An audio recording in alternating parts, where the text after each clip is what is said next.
আমি তো মাছ ধরছি, এই দেখো। কটা মাছ ধরলে? এই তো দাঁড়াও।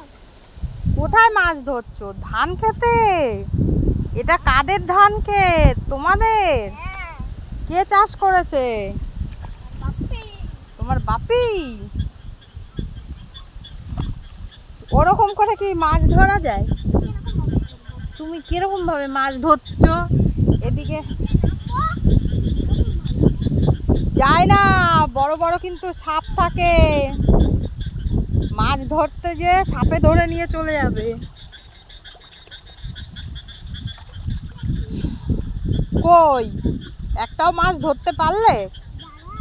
হ্যাঁ, আমায় খুঁজতে হবে। কি খুঁজতে হবে?